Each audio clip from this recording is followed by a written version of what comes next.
Ser podcast.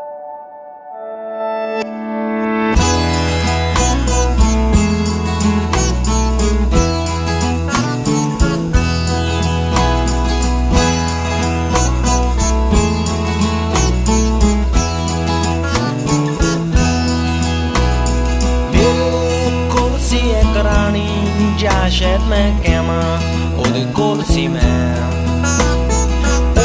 ओदा कमरा दिखा लिया है नी ये अच्छी नॉर्वेजियन लकड़ी ओदे क्या रहना था मैं जा जिते भी तेरी मर्जी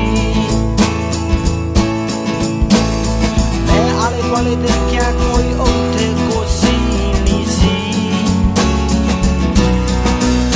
मैं दुई ते बह गया समा सोच के ओदी शराब पी के असी 2 बजे तक गल्लां कीतियां फे ओने क्या सौन दा समा हो गया. Te veo muy bien, Ramón Lobo. Buenos días. Sí, estoy cada vez más delgado, la gente no me reconoce, pero un poco triste. De frente, te prefiero a lo mejor un poquito más. Sí, un poco triste porque se ha muerto una vecina, de esa gente que llevas toda la vida con ellos. ¿Pero qué me dices? Y sí, estoy un poco impactado todavía. Una que te felicitó hace poco por el premio. Sí. Que bueno, conozco desde que llevo en esa casa, que es hace 30 años. Esto, mira, en el último libro de Rosa Montero, ella habla mucho sobre salud mental y sobre este tipo de cosas, sobre cómo te enfrentas a la muerte a medida que vas envejeciendo, y cuenta cómo tú puedes estar en la ducha preparándote para salir a cenar con alguien, te resbalas y de repente no estás. Sí, de repente se ha acabado, ¿no? Sí, somos mucho más frágiles de lo que nos creemos, y si tuviéramos presente el hecho de que nos vamos a morir, quizás viviríamos de otra forma. Hablamos de Roe vs. Wade, hablamos del Tribunal Supremo, decimos las barbaridades que se me pasan por la cabeza decir, porque, hombre, como padre de 2 hijas americanas, 2 mujeres americanas, es una aberración que un tribunal de hombres pueda decidir lo que pueden hacer con su cuerpo, ¿no? En este programa una vez estuvo, hace poco, Gloria Steinem, y decía que si los hombres quedaran embarazados, el aborto sería un sacramento, y sin embargo las mujeres tienen que luchar por él, ¿no? Sí, es una situación realmente difícil porque parece que va a ser el primero de varias sentencias recortando derechos que se creían conquistados, lo cual demuestra que ningún derecho está conquistado, todo hay que defenderlo día a día. La influencia que pueda tener aquí en España y en Europa veremos cuál es, y es una sentencia lamentable. Pero ahí tienes Trump, los republicanos, no solo Trump, bloquearon el nombramiento de Obama, que tenía derecho cuando murió Scalia, luego cuando murió Ginsburg, sí corrieron a 2 meses de las elecciones para colocar un tercero, con lo cual tiene 3 ultracatólicos metidos en una corte que ya era muy conservadora. Son cargos vitalicios, hay que recordarlo, y también es culpa de aquellos jueces progresistas, miembros del tribunal, que no se jubilaron a tiempo, sí, como para asegurarse que un presidente de izquierdas o un presidente progresista podía nombrar un cargo de este sentido ideológico, ¿no? Entonces, creer que eres suficientemente importante y que tienes que trabajar hasta el último día de tu vida hace que al final el nombramiento de jueces caiga en manos de gente como Trump, ¿no? Veremos qué pasa, qué efecto tiene esto y lo de las armas en las elecciones de noviembre, que yo insisto son importantísimas. Estados Unidos tiene todas las papeletas para irse a un gobierno autoritario en 2025. Hay unas elecciones legislativas en noviembre donde se renueva toda la Cámara de Representantes y 1/3 del Senado. Biden puede perder lo poco que tiene, que es un poquito de mayoría en la Cámara y un empate en el Senado que rompe Kamala Harris. Si no hay un cambio, y encima hay más republicanos que demócratas, Estados Unidos va al desastre. Sí, para entender lo que significa, yo creo que hay que pensar en algo que dicen los historiadores. Ellos siempre dicen que por mucho que investigues el proceso histórico en cualquier país, tú nunca querrías haber nacido en una época anterior. Tú, Ramón Lobo, no querrías haber nacido hace 40 años. Hombre, en España hay algún nostálgico franquista, pero seguramente habría preferido la época en la que hay Netflix, ¿no? Tú, si eres negro, nunca preferirías haber nacido en los años 20 en Estados Unidos. Preferirías haber nacido ahora, por muy mal que estén las cosas, ¿no? Por primera vez, si eres mujer, habría sido mejor serlo hace 4 días que hoy, porque tenías más libertades hace 4 días. Sí, además es algo que yo creo que tenemos que tener muy claro los hombres. No es un ataque contra las mujeres, es un ataque contra las mujeres, pero sobre todo es un ataque contra los derechos de todos. Nos afecta a todos exactamente igual. Y las manifestaciones que hay en Estados Unidos, bueno, un llamamiento a huelga general el lunes, que no sé si irá a algún sitio o no, los hombres tienen que participar porque les afecta a ellos también, porque son padres, porque son hermanos y porque afecta a nuestros derechos. Bueno, ¿nos hemos descargado lo suficiente o seguimos? No, pero podríamos seguir hasta que te quiten la custodia. Sí, pero tenemos un invitado esperando, así que vamos.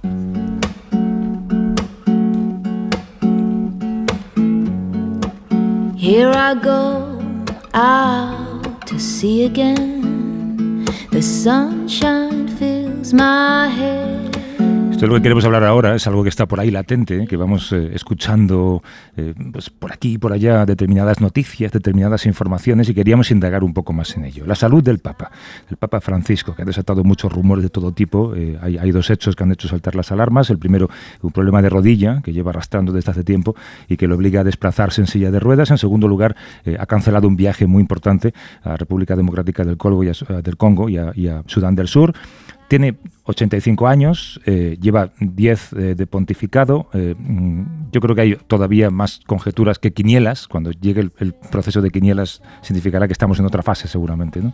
Sí, hay que decir, a mí me dijeron una vez que la diferencia entre los liberales y los conservadores dentro de la Iglesia es la diferencia entre la Coca-Cola y la Pepsi-Cola.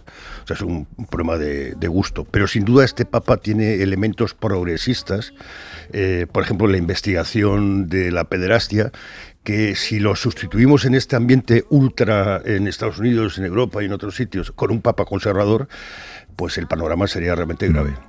Para ampliar esta información nos acompaña en el estudio un buen amigo de este programa, que es el periodista del País, Juan González de Bedoya. ¿Cómo estás, Juan? Buenos días. Buenos días. Lo primero, una duda, y perdona mi ignorancia, pero ¿podría haber 2 papas eméritos? Habría entonces 3 papas. Habría 3 papas entonces, claro. El Papa nativo y 2 eméritos es impensable. Pero no hay ninguna ley vaticana que... No, imposible. Sí, pero ¿por qué dices que es impensable si de repente el Papa se encuentra muy mal y decide...? Ya ha habido problemas con el actual Papa emérito. Ha creado problemas a Francisco en ocasiones por razones ideológicas, de manera que, como acaba de apuntar Ramón, si hubiera un cónclave ahora habría un papa probablemente más conservador. Francisco no se callaría. Francisco, como buen argentino de tradición peronista, no se callaría, y sería una situación para la Iglesia Católica, que ya padece una crisis brutal, sería una situación impensable. No lo va a hacer. El Papa en 2015 dijo que iba a estar 4 o 5 años como mucho. Yo creo que pensaba que Benedicto XVI iba a fallecer, porque está muy enfermo, pero no fallece, y que iba a dimitir, pero eso es impensable. El otro día, por cierto, el Vaticano ha anunciado que el Papa va a visitar la tumba de Celestino V, que fue el primer Papa que dimitió. Que, por cierto, ¿Dónde está esa tumba? Está en Delacqua. Y Benedicto XVI fue a visitarlo y después dimitió. Este papa, que era un anacoreta, un ermitaño, un benedictino anciano, fue elegido papa pues porque llevaba un cónclave 2 años y encontraron esa solución, y llegó a Roma y encontró pues lo que encontró. Trasladó la sede a Nápoles, tuvo que dimitir al año siguiente, y el sustituto, que se llamaba Benedicto VIII, el Papa se dio cuenta de que iban a por él e intentó escapar a lo que hoy es Turquía. El sustituto lo cogió, lo metió preso, lo maltrató y murió al año. De manera que la visita a la tumba de Celestino VIII ha desatado... Tiene mucho simbolismo, hombre, claro. Pero es impensable. Este Papa no va. ¿Por qué has dicho que el próximo Papa va a ser muy conservador? Las corrientes. Los obispos y los cardenales no se parecen como la Coca-Cola a la Pepsi-Cola, sino no hay nada que se parezca más a un obispo o a un cardenal que otro cardenal. Son todos conservadores. Lo hemos visto en España.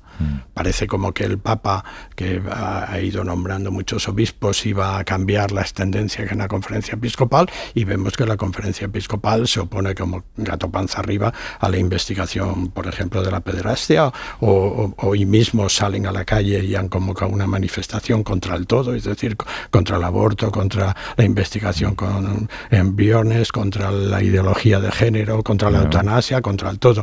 Estamos en la misma situación. Ya no gobierna el cardenal Rouco, que por cierto acaba de ser recibido por Francisco en Roma, pero Omeya no es diferente a Rouco. Cualquier avance se les acaba el negocio, ¿no, Ramón? Sí, yo estoy con Nieves, con Costrina, yo ya les llamo los hechiceros, porque es que hay gente, yo veo mucha gente y he conocido misioneros y misioneras, y aquí hemos tenido una misionera que vive en Camerún, gente que realmente te transmite que se cree lo que está diciendo, y entonces yo estoy con ellos, pero la mayoría del cuerpo cardenalicio son gente que no cree. Que son impostores, que viven ahí un personaje del que cobran. Ya lo decía Lamennais en el siglo XVIII, siglo XIX, dice, lo que menos, al menos lo que se debe esperar de un papa es que crea en Dios, ¿no? Si vives en el Vaticano, lo comprobó Lutero y lo comprueban los que van por allí, es muy difícil creer en la doctrina de Cristo. La pobreza, la solidaridad, la libertad, el respeto a la mujer o el impulso de la mujer, Magdalena como la gran financiadora de la campaña electoral de Jesucristo en aquellos 3 años, etcétera, etcétera. Eso en Roma, si vas a Roma, vuelves como Lutero, rompiendo. Sí, siempre se dice que el presidente de Estados Unidos no puede hacer nada si no tiene el Congreso. Del Papa Francisco se esperaban, digamos, grandes reformas y un poquito de progresismo. ¿Ha sido cobarde, digamos, en esas reformas? Ha sido valiente, pero su reforma es una reforma de frases. Ha hecho cosas, pero no se ejecutan. ¿Por qué? Porque no ha reformado el aparato, no ha reformado la curia. Tiene una comisión que lleva 9 años, presidida ahora por un cardenal latinoamericano, Maradiaga, lleva 9 años haciendo un proyecto de reforma de la curia y no lo ha hecho. Pero sí ha hecho una reforma de frases. La lucha de clases no, la lucha de frases tiene su impacto, por eso la derecha... Esto es postureo, ¿eh? Claro, a pesar de todo, por ejemplo en España la derecha, Abascal lo llama ciudadano Francisco, lo tiene, reza para que se muera, como rezaron en su tiempo para que se muriera Juan XXIII, ¿no? Pero la reforma no la ha hecho. No la ha hecho porque es muy difícil de hacer. Es que la Iglesia Católica, iba a decir, no lleva remedio, es que no quiere llevar remedio. Tiene la doctrina. En el catecismo todavía se define como delito y como perversión y como enfermedad a la homosexualidad. En el catecismo se defiende un matrimonio del hombre y la mujer y se ataca cualquier otra salida de otra familia. Se contradice la libertad de conciencia. Aunque el Concilio Vaticano II proclamó la libertad de religión, en el fondo la libertad de conciencia, en España los obispos han peleado contra el gobierno de Zapatero para que no se hiciera la ley de la libertad religiosa. Entonces, la reforma de la Iglesia no quiere la reforma, los fieles sí, pero los fieles ya han hecho la reforma. Los fieles no... Por la vía de los hechos consumados. Claro, ¿quién hace caso a los obispos? En las relaciones prematrimoniales, en el matrimonio, en la educación de los hijos, los fieles han hecho la reforma, pero a los fieles nadie les ha hecho caso. Por cierto, ha habido un proceso presínodo y han intervenido 200.000 personas, creo recordar, en España, y hablan de que hay que autorizar, hay que suprimir el celibato obligatorio, hay que ir al sacerdocio a la mujer, hay que tal, y el cardenal Omeya ha escrito un artículo en La Vanguardia diciendo, eso son palabras, la decisión corresponde al Papa, y el Papa no va a tomar esa decisión. Sí, en el siglo XIX se persiguió el matrimonio civil, porque ahora el negocio era el matrimonio. Cuando en España se legaliza el matrimonio civil, los obispos españoles que están en el Concilio Vaticano I vuelven inmediatamente, urgentemente a España y ordenan que toda la prensa católica, que entonces era multitud, aparezca en negro. Las primeras páginas todas aparecen en negro y hacen una encíclica, ¿no? Una en la que dice que esa autorización, esa legalización del matrimonio civil es la proclamación del concubinato universal. Es una campaña terrible. Ojo, si gobernaran los obispos o un partido que hiciera solo caso a los obispos, en España no habría ley del divorcio. ¿Tú crees que lo que ha pasado en Estados Unidos va a tener cierto eco Sin en duda. España? Les viene muy bien a la Iglesia, ¿no? Sin duda. Sí. La manifestación de hoy por Madrid es fundamentalmente un pulso al gobierno por el tema de la comisión de la pederastia, pero también tiene su reflejo en lo que está pasando en Estados Unidos. Por cierto, vamos a ver, el Tribunal Constitucional tiene pendiente, probablemente para las próximas semanas, una sentencia sobre la ley del aborto en el recurso de Rajoy, del gobierno Rajoy.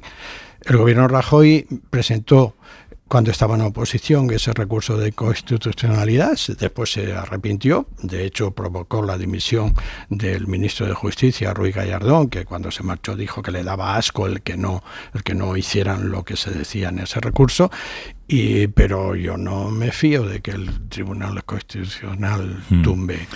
No, aquí el problema, me imagino, es que la derecha haga casus belli de esto y diga, hombre, que es que igual nos compra votos defender la eliminación del derecho al aborto, ¿no? Aznar dijo una vez que ser amigo de los obispos no daba votos. Y por tanto, es que la sociedad española se ha secularizado como ninguna otra en Europa. Veníamos de un nacional católico asfixiante, muy asfixiante, absolutamente terrible en los primeros años de la dictadura, y la secularización ha sido galopante. Y por tanto, los partidos, aunque sean democristianos, no, eso lo vemos en el País Vasco. El PNV era un partido de la democracia cristiana y ha convertido las iglesias, ahora mismo las iglesias son los bazoques, ¿no? Es verdad. Juan González Bedoya, que es periodista del País, gracias por darte una vuelta por el estudio, Juan, un abrazo. Gracias, ha sido un placer. Y a Ramón, no te marches, que tenemos a otra persona esperando y una conversación muy interesante con ella. Venga, vamos. The bass, no trouble. I'm all about the bass, no trouble. I'm all about the bass, no trouble. I'm all about the bass, I'm all about the bass, no trouble. I'm all about the bass, no trouble. I'm all about the bass, no trouble. I'm all about the bass. Ser Podcast. Si observas desde afuera no lo notas, pero una duda crece en mi cabeza. ¿Será que lo mejor es ir a prisa mientras doy vuelta en la esquina de los ojos que me acechan? ¿Será que les aguanto la mirada o será mejor andar y dar la vuelta en otra cuadra? La otra cuadra es un poco lo mismo, ciudad exponencialmente pesada. ¿Será que solo soy placer gratuito, un anaquel abastecido? Mire a ver si algo le agrada. ¿Será que en esta curva de cadera mi vida corre peligro más que en la de carretera? Tenemos con nosotros, Ramón, ahora a una invitada con la que teníamos muchas ganas de hablar desde hace tiempo. Desde muy joven quiso dedicarse a la defensa de los derechos humanos, quería justicia para los que sufrían en su país y ha dedicado su vida al reporterismo, a un periodismo que denuncia atrocidades contra vidas y contra cuerpos de miles de mujeres y de niñas. Esa batalla la ha llevado a enfrentarse a sicarios, a un gobierno que avala la impunidad, pero no la van a callar, va a seguir con su lucha. Si quieres, Ramón, preséntanos a la invitada. Pues es una joven periodista mexicana, muy premiada, posiblemente la periodista más premiada, que se ha jugado la vida denunciando lo que dices, que ha sido un referente para muchísimos periodistas latinoamericanos. La fuerza le viene de su madre y de su abuelo. Su abuelo era portugués y luchaba contra Salazar. Su madre era una psicóloga feminista que le ha transmitido toda esa fuerza, y es una mujer llena de fuerza y de energía y una gran periodista. Esa gran mujer es Lidia Cacho. ¿Cómo estás, Lidia? Buenos días. Muy bien, muchas gracias, y gracias por lo de joven, porque no es cierto, pero bueno, aquí aclarando los hechos y dando datos duros. Tengo 59 años, así que de joven no tengo nada. No, pues hombre, es joven, sí. ¿Comparado con qué? Es la pregunta que hay que hacerse, bueno, así que joven. Eso es lo que hay que decir. Eso sí es cierto. ¿Qué significa, Lidia, para usted la palabra exilio? El exilio significa la expulsión de la patria y la protección, el seguir viva. Es una contradicción en sí misma y también agradecimiento. Está en Madrid no porque Madrid sea su casa, está en Madrid porque México no puede ser su casa. Así es, efectivamente tuve que salir de México después de junio. Justamente se están cumpliendo 2 años. Porque me atacaron unos sicarios en mi casa, mataron a mis perras, intentando acallarme nuevamente porque estaba a punto de testificar en contra de un gobernador que mandó torturar, que hoy está preso, y de otros líderes de redes criminales. Así que aquí estoy en España porque no pienso darles la oportunidad de que me maten, por lo menos no fácilmente. Tal y como usted cuenta, tuvo que huir de México por hacer periodismo de investigación. En 2004 destapó con el libro Los demonios del Edén, una red de trata infantil vinculada a políticos y a grandes empresarios, y a partir de entonces comenzó una pesadilla que, como cuentas, continúa hoy. Lo más duro de esa lucha contra la pederastia, ¿qué ha sido? Marcharse. Lo más duro ha sido en realidad lograr que la gente entendiese, no solamente la sociedad en general, sino mis colegas periodistas y las personas dentro del sistema de justicia, que había que proteger la integridad a lo largo de todos estos años de estas 200 niñas y niños que testificaron en contra de los criminales. Hacerles entender que no todas las vidas de las víctimas quedan destruidas y que existe la posibilidad de dar un trato adecuado para no revictimizar. Eso ha sido probablemente lo más agotador de todo. Y en segundo lugar, por supuesto, tener que salir corriendo de vez en cuando para que no me maten también ha sido complejo y ha retraumatizado, y por eso voy a terapia 2 veces a la semana, por supuesto. México ha superado a Afganistán en el país más peligroso del mundo para los periodistas. Son muchos los periodistas que mueren. Tú cuentas y has contado más a veces que de alguna forma te protegió ser conocida. Relativamente, pero hay muchos periodistas menos conocidos que están siendo asesinados en América Latina y en México sobre todo. Por supuesto, sí, hay una escalada de violencia por parte del Estado, de los estados corruptos y corruptores, no solamente en México, sino en otros países del mundo, que empiezan amenazando a los periodistas y advirtiéndoles que les van a desaparecer, no en términos físicos, sino en términos profesionales. Es decir, que si siguen haciendo ciertas investigaciones sobre los poderes políticos y empresariales, lo que van a hacer es sacarlos de los medios de comunicación y empezar a borrar su nombre, digamos, ¿no? Y ese es el primer miedo que hemos enfrentado miles de periodistas en todo el mundo.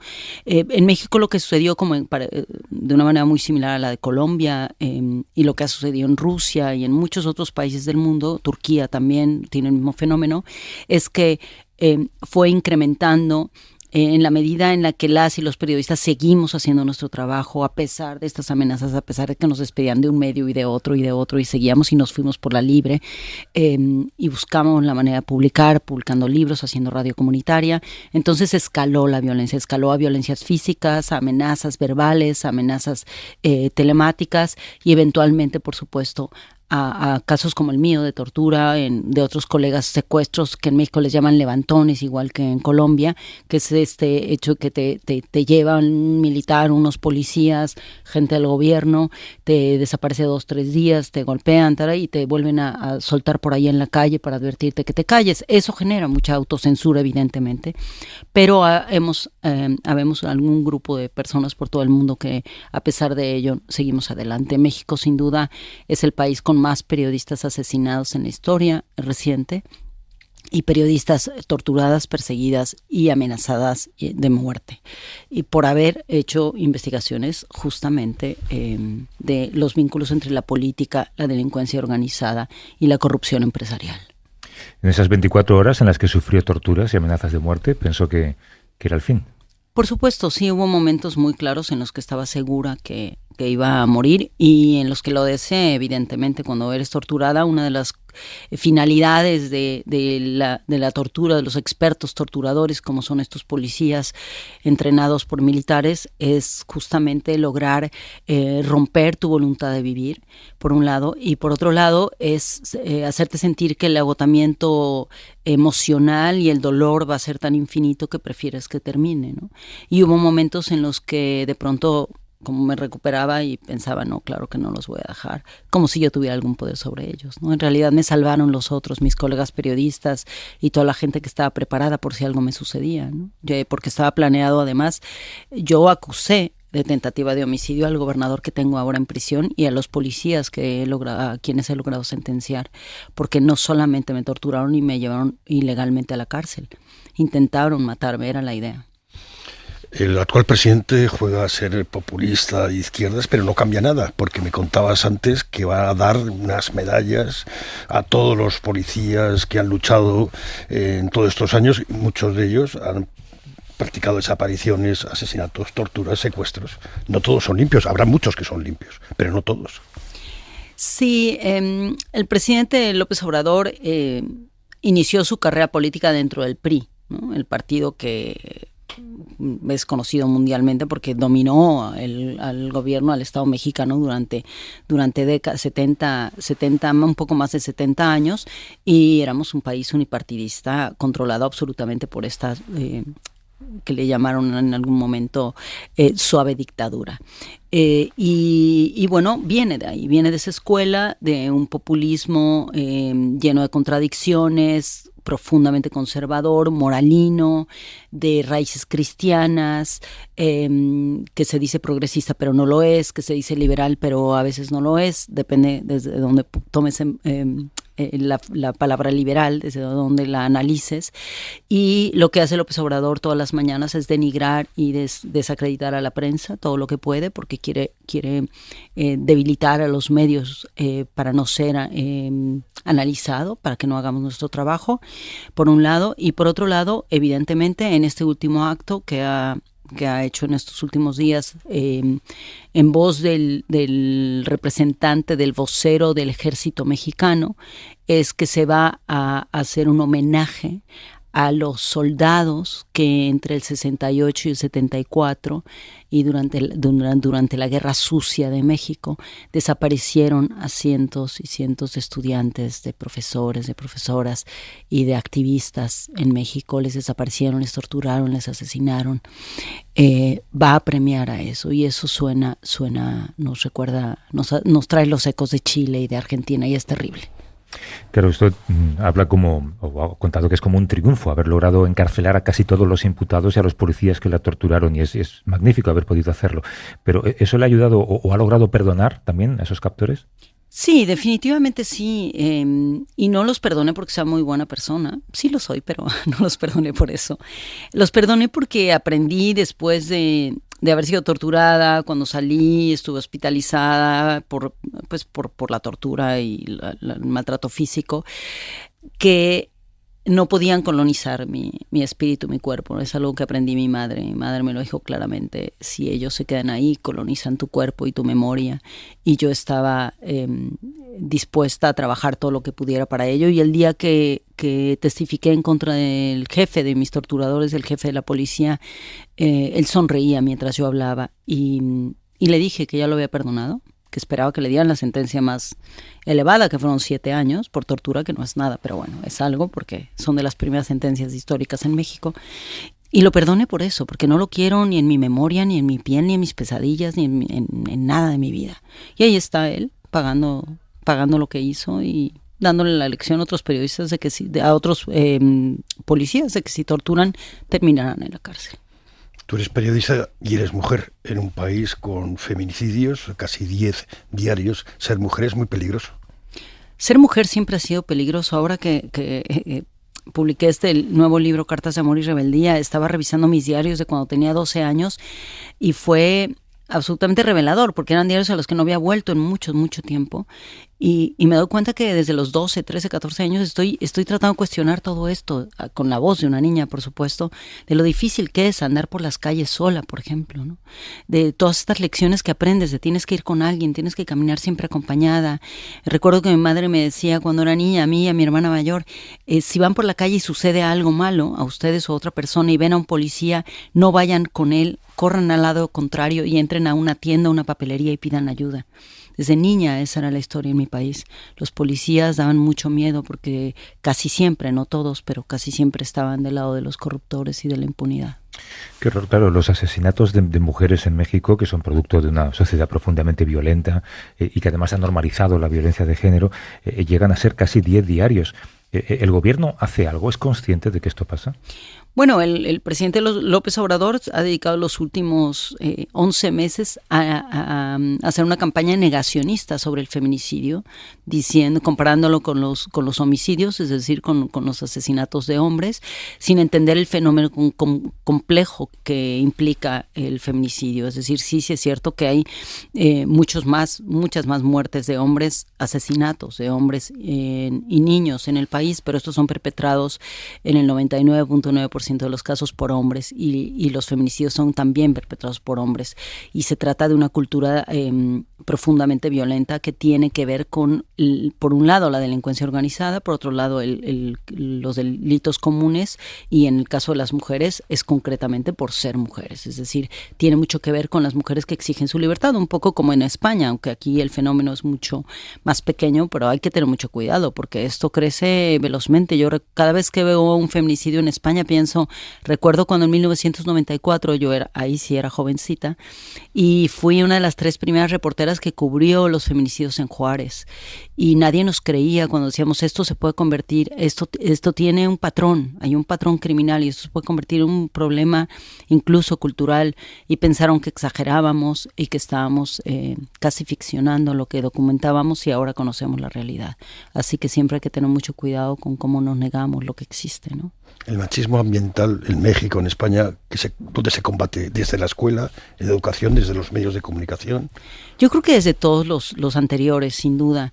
Me parece que estamos en un momento histórico en el que tenemos que trabajar muchísimo de la mano de los hombres y de los niños y de los jóvenes, acompañándoles a entender cuál es su rol frente a las violencias, no solamente frente a las violencias que ellos podrían potencialmente ejercer, sino también frente a las violencias que han soportado desde la niñez.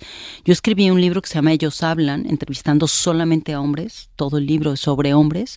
La primera parte son entrevistas con hombres, preguntándoles en qué momento de su niñez descubrieron que tenían que comportarse como hombres. ¿Cuándo fue cuando sintieron que los demás, es decir, los padres, los amigos, los profesores, los abuelos, el gobierno, la cultura, les exigieron que siguieran los paradigmas de la masculinidad para convertirse en personas que podían pertenecer a esa tribu de lo que significa ser hombre? No importa tu preferencia sexual, ser hombre, para empezar. Y es brutal porque una de las cosas que descubrí con esta investigación es los hombres le tienen pánico a los hombres y tenemos que trabajar con eso. Es decir, este mismo miedo que tenemos las mujeres cuando salimos a las calles, cuando caminamos por las madrugadas, cuando estamos en algún lugar donde hay demasiados hombres que han bebido, en fin, también lo viven de una manera muy distinta los hombres, pero se quedan callados. Los hijos de padres maltratadores, de padres que les han humillado, tienen mucho miedo, pero difícilmente se enfrentan a ellos sin violencia, ¿no? La respuesta educativa que les han dado a los hombres frente a las violencias es la violencia, y tenemos que transformar eso, y lo tenemos que transformar desde la sensibilidad, el conocimiento, el aprendizaje y la compasión y el diálogo. No podemos romper el diálogo con los hombres ni con los niños, si no va a cambiar nada. Claro, todo esto que cuentas, Lidia, la violencia, los feminicidios, la corrupción, la impunidad, que es, yo creo, la característica subyacente de todo lo que has contado sobre México. Visto desde aquí, desde España, lo contemplamos con cierto derrotismo, como que México es un país perdido de alguna manera. ¿Qué tiene que pasar para que se pueda luchar contra esa corrupción que parece endémica? Pues lo que tiene que pasar es lo que está pasando, que tenemos probablemente una generación de las y los mejores periodistas que ha dado ese país desde la colonia, supongo yo, y que es uno de los países del lado de Colombia y de Argentina que más activistas sociales tiene, y organizaciones de la sociedad civil que están rescatando a las comunidades enteras. La otra realidad es que más del 35% del país está controlado por la delincuencia organizada, y tener cuidado de no solo decir narcotráfico, sino la delincuencia organizada que incluye varias vertientes. Una de ellas es, por supuesto, el ejercicio de la política a través de poner a miembros de la delincuencia organizada como alcaldes, gobernadores, senadores, e incluso intentar imponer presidentes. Y por otro lado están los tratantes de personas, que cada vez son más, y los traficantes de armas, que tienen cada vez más poder en México a través de las redes de delincuencia organizada y narcotráfico. Entonces, bueno, entendiendo el mapa de la realidad criminal y política de México, lo que está sucediendo es que sí hay una andanada enorme de defensoras y defensores de derechos humanos, entre los cuales yo incluyo sin duda a grandes periodistas de la región, que estamos dando una batalla enorme, que es una batalla no solamente por enfrentar, por hacer contrapoder desde el periodismo, sino también por enfrentar toda la violencia, ¿no? E intentar transformar a la cultura de justicia en México.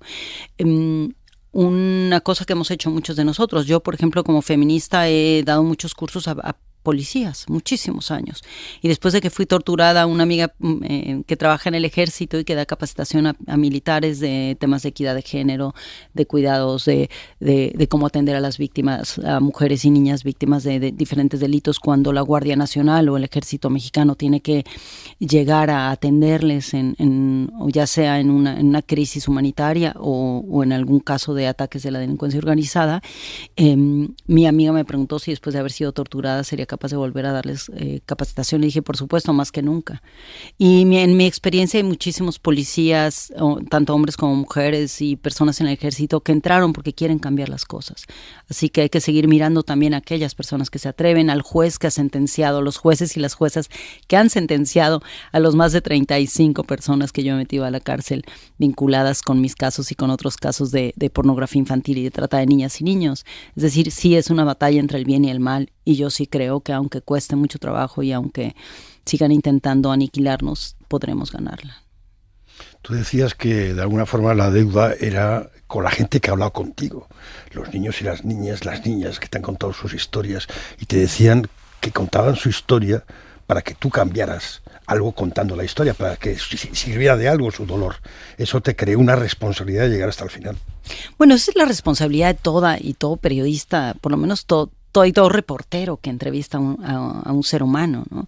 Siempre que vas a entrevistar a una persona, sea cual sea su condición de víctima, necesitas establecer un vínculo de confianza, y para establecer el vínculo de confianza, que lo sabemos en esta mesa, por supuesto, necesitamos adquirir una responsabilidad ética, y esa responsabilidad va de la mano de saber en qué grado tú puedes poner en riesgo a la persona a la que entrevistas, dependiendo de cómo publiques las cosas, cómo las comuniques, y si esta persona está amenazada, hasta dónde va a llegar tu responsabilidad después de haber publicado. Hay periodistas que me dicen que no hay ninguna responsabilidad, que tú publicas y te vas. Y yo creo que no, que el periodismo actual, el periodismo posmoderno, lo que hacemos es justamente eso, es hacernos responsables, porque el mundo lo exige y porque las víctimas lo merecen, y porque ese es el periodismo ético con perspectiva de derechos humanos. No hay más para mí. Periodismo comprometido. Lidia Cacho, que es una voz imprescindible del periodismo mexicano, escritora y periodista de investigación, acaba de publicar Cartas de amor y rebeldía en España con la editorial Debate. Por mucho que le guste Madrid, está en Madrid porque no puede estar en México, así que ojalá pueda estar pronto en México disfrutando de esa libertad y de esa situación que es claramente mejorable. Lidia, mil gracias por la visita y por la conversación. Un abrazo fuerte y mucha suerte. Gracias a ustedes. Hasta luego, Ramón. Que resuene fuerte, nos queremos vivas, que caiga con fuerza el feminicida, que caiga con fuerza el feminicida. Suscríbete a Vista de Lobo.